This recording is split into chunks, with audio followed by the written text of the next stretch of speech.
let's hope it works, else I hope my voice is strong enough.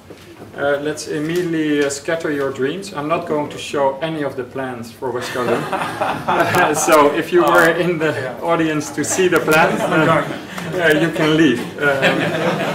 Maybe the others will, but I'm not. What we are asked to respond to today is city versus architecture. And one of the subtitles that was given, we were asked to respond to, is there an interrelationship between urban planning and architecture? I grew up in Holland, and there is a relationship between urban planning and architecture, because actually we invented our own country. It wasn't there. We took it out of the water and started planning the whole thing, both in urban development, but architecture was at the same time conceived. Here in Hong Kong, you can also say that architecture and urban planning go hand in hand. At least if you look at the skyline of Hong Kong and you see the development, there are a lot of elements that are world-renowned architectural pieces.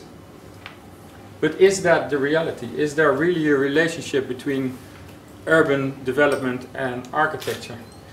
If we think of just a typical city and you just bring yourself into a modus that you think, okay, how does a city look like?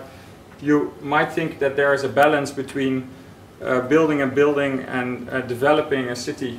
But the reality is that only half of the population in the world lives in a city, that 90% of that population doesn't live in any developed country like Holland or Hong Kong, that 10% that lives in a developed country, the buildings that are built there, only 60% are designed by professional architects. And now the shocking news, the other 90% of the population that is not living in a developed country, also only 10% of the buildings that are built for them are designed by professional architects. So urban development and architecture together? I'm not sure. It means that only 8% of all the buildings in the world are designed by professional trained architects. A map like this shows maybe balance, but in reality we could transform that map in all kinds of different ways. And here you see a transformation on spending per capita, and you see what happens. Here you can look at the GDP growth at this moment. You also see what happened. Then this part of the world becomes very prominent. And this is in reality the image of urban development. This is not architecture. Here another picture. This is urban development, how a lot of people see it in their daily life. They do it themselves by things they find on the street and build their own houses.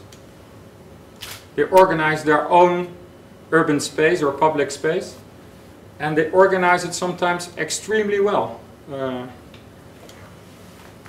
And then in certain moments they come together, these two worlds, and then you can get a harsh image like this.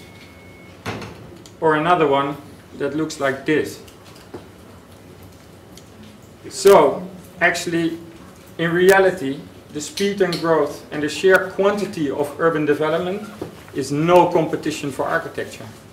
City versus architecture doesn't exist. Try that. Try that. Okay. So, once again, city versus architecture, in my opinion, or in our opinion, doesn't exist. So now I brought my own profession to something that doesn't mean a lot. So now I can start talking freely and not making it more important than it is.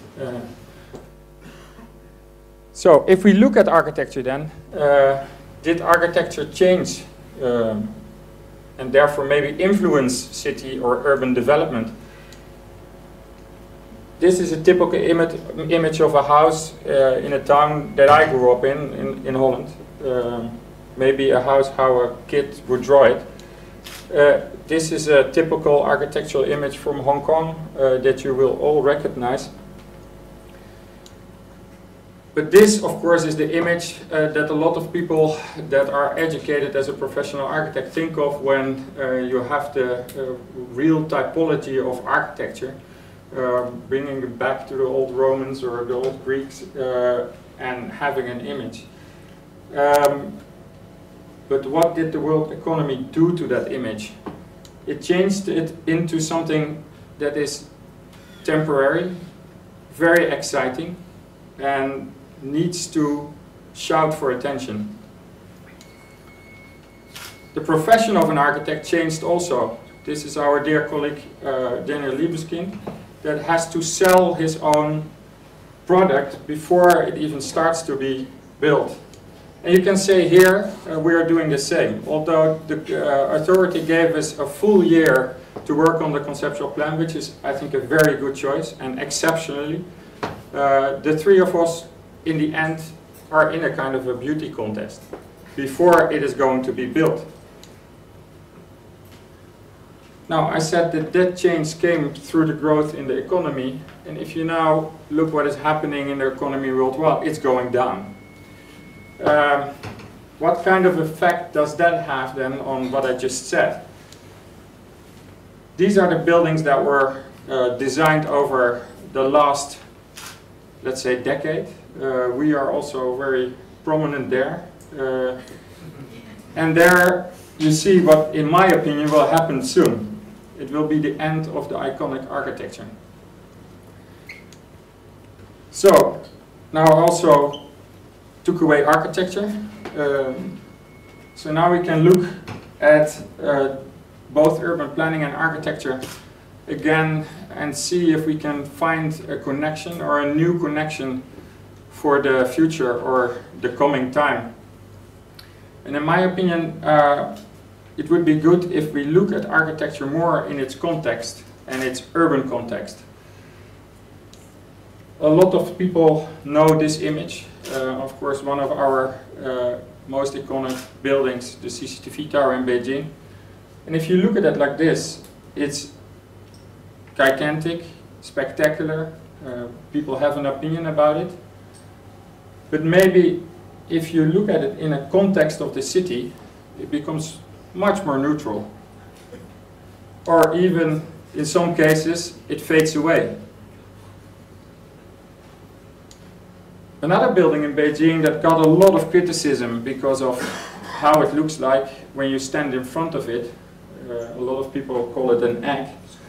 And of course we also looked at it. It's a theater, and we are here in West Kowloon designing theaters. But if you look at it in the context of Beijing, maybe it isn't that strange. Maybe it is quite good and it fits quite naturally. Temporary buildings, buildings that you also need to build on West Kowloon to start the effort now and not in 5 years. You can look at them as an object, as a temporary object, or you can position them in a context that is also here in West Kowloon. And if you look at it in a context, it becomes a complete different project, and it looks completely different. Here, even a larger context, where it's not only an historical context, but the whole context of the city of Seoul. And then it becomes a natural piece of the whole development of the city, although it's temporary.